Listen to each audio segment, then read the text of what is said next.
idza tawadha ahadukum fi baitihi, apabila salah seorang kalian berwudu di rumahnya.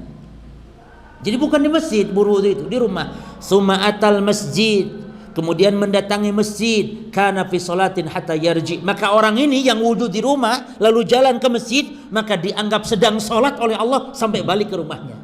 Jangan dianggap sholat terus, berpahala sholat terus. Asal syaratnya apa dulu? Wudu. Kalau tidak wudu nggak dapat ini pahala jemaah. Jadi yang dianggap dia fi sholatin hatta yarji, seperti sholat sampai dia kembali ke rumahnya, kalau di rumahnya dia wudu dulu. Jadi jangan paksakan. Makanya masjid ini bukan untuk orang yang berangkat dari rumah, tapi masjid bagi orang yang punya uzur. Mungkin di masjidnya batal, atau di perjalanan mungkin karena punya penyakit.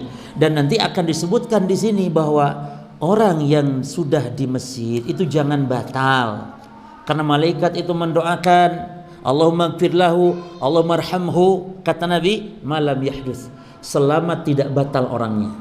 Jadi jemaah dianjurkan ya, menjaga tidak batal wudu selama menunggu sholat di masjid. Malaikat terus mendoakan, Allahumma gfir lahu, Allahumma arhamhu.